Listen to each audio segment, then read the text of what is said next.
안녕하십니까, 정동근입니다. 그동안 창문하고 문에 대해서 공부를 좀 해봤습니다. 오늘은 현관에 대해서 말씀을 드리겠습니다. 현관은 기의 통로로서 건물이나 집의 입구를 말합니다. 가끔씩 저한테 집이 좀 빨리 팔리게 도와달라는 요청을 하시는 분들이 있습니다. 그러면 저는 이렇게 조언을 합니다. 길가에서 대문이 잘 보이는가? 대문에서 현관문은 또 잘 보이는가? 어떤 집을 보면은 현관이 이렇게 어두운 집도 있습니다. 뭐 이유는 다양하게 있을 수가 있는데, 이렇게 현관이 어둡거나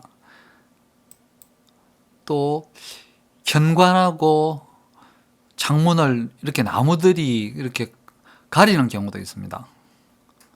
또 아주 보기 좋은 뭐 바위나 조경석을 둬가지고 보기는 좋은데 이것들이 또 현관문을 가리는 경우도 있습니다. 어떤 경우든지 어둡거나 가려진 현관은 마치 상대방이 내 얼굴을 외면하는 것처럼 집에 대한 호감을 떨어뜨리게 됩니다. 집을 빨리 팔려고 한다면 몇 가지 원칙이 있습니다. 일단은 대문 정도는 깨끗하게 물청소를 하는 게 좋습니다. 물론 팔집이기 때문에 돈을 들여 수리를 하거나 또 칠을 새로 할 필요도 없습니다. 물청소를 일단 깨끗하게 한다. 그 다음에 그 대문을 열고 닫을 때 삐걱거리는 소리가 나지 않습니까? 어떤 경우는 날카로운 금속 소리가 들리기도 하는데 이런 소리가 안 나게 해야 됩니다. 만약에 그런 소리가 들린다면은 WD-40이라고 하는 건데 동네 철물점에도 팔고 인터넷에도 쉽게 구매할 수가 있습니다. 가격도 아주 쌉니다. 이걸 사가지고 대문에 보면은 이렇게 정체비 한 4군데 정도 있는데 여기에다가 이걸 뿌리면 됩니다. 그러면은 녹물이 막 녹아내리고 소리가 안 납니다. 흘러내린 녹물은 휴지로 닦아내면 됩니다. 다른 집이 한 채 더 있습니다. 이 집도 역시 팔려고 부동산에 내놨다고 가정을 하겠습니다. 대문에서 현관문으로 이렇게 쭉 걸어 들어가는데 이렇게 푹 파져 있다. 그러면은 발에 걸려서 넘어질 위험도 있습니다. 비 올 때 빗물이 고일 수도 있고 또 예쁜 벽돌 계단이 한두 개, 벽돌이 2개 빠져 있다. 뭐 이런 경우가 있을 수가 있습니다. 큰 돈을 들이지 않더라도 이런 것들은 적어도 보수를 해야 됩니다.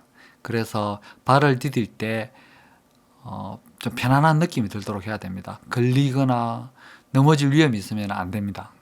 그리고 현관문 주변에 보면 이런 벽등이나 이런 불이 이제 빛나는 조명기구들이 있을 수가 있습니다. 이렇게 천장에도 등이 있을 수가 있고 이런 등들이 이제 램프가 만약에 불이 나갔거나 그리고 조명기구 카바가 깨져 있으면 이것도 갈아야 됩니다.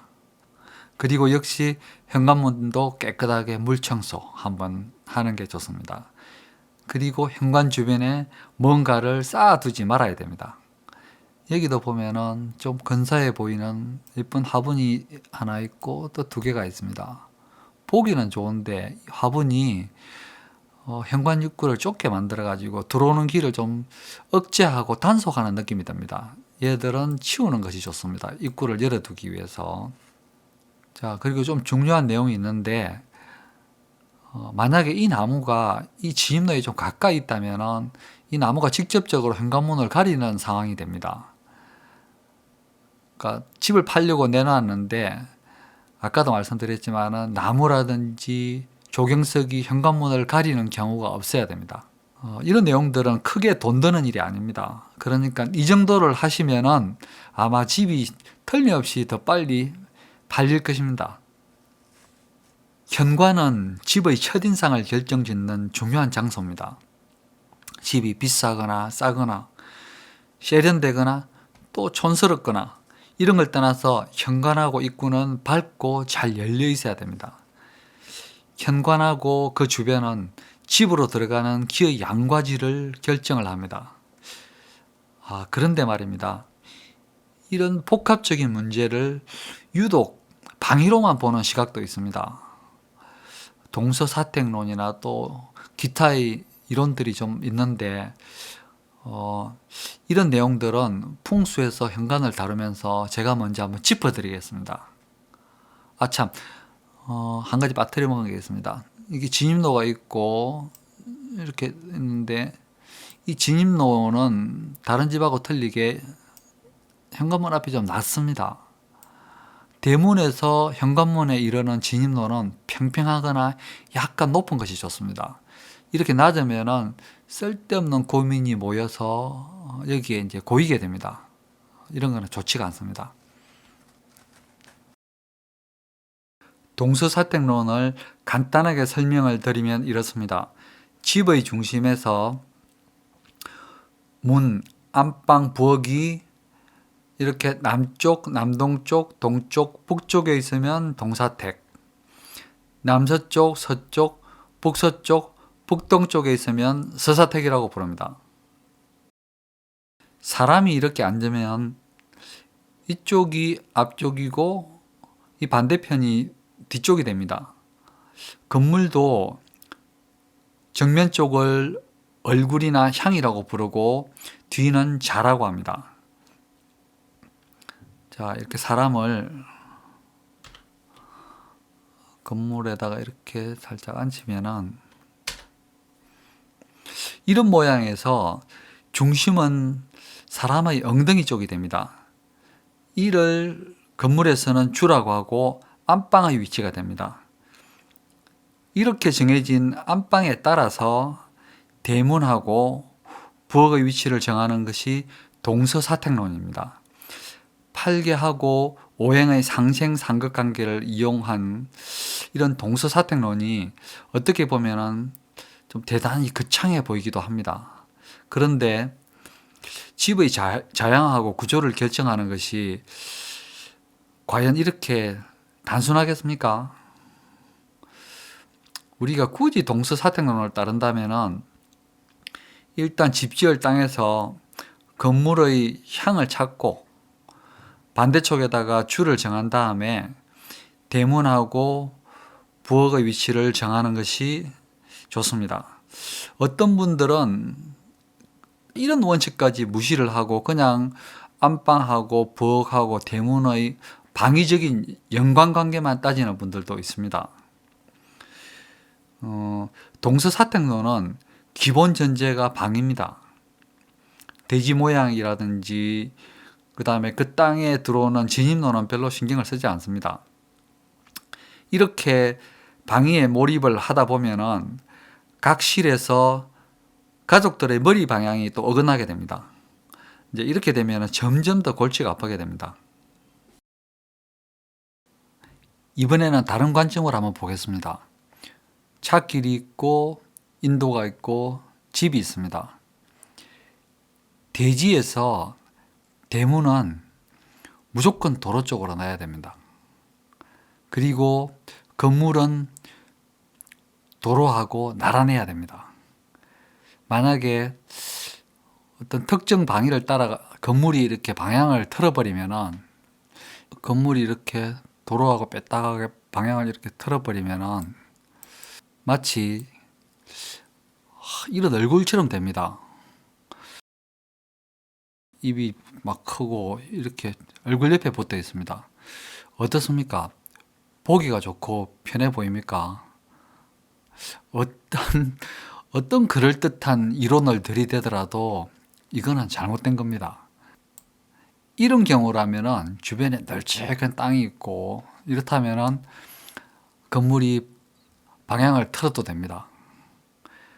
방향을 틀더라도 이 건물의 대문은 도로 쪽으로 나고 가급적 대문에서 건물 입구는 보이는 것이 좋습니다.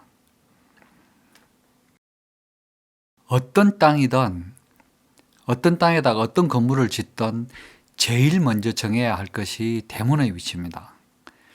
대문의 위치나 모양이 건물하고 땅을 살리기도 하고 죽이기도 합니다. 이 도면을 보면은 자, 차가 이렇게 우측으로 다닙니다. 이 집에서 대문은 중앙이나 약간 우측이 좋습니다. 이렇게 뭐 우측이 좋다고 해가지고 이렇게 딱 붙이면은 안 되고 적당하게 우측이나 중앙 부근이 좋습니다. 차가 이렇게 다니니까. 만약에 이 대문이 이렇게 왼쪽으로 딱 붙어버리면은 이 도로를 다니는 좋은 기운의 대부분이 그냥 지나쳐 버립니다. 이렇게. 또 옆에 있는 집처럼 대문에서 건물 입구가 안 보이면은 아주 불길합니다.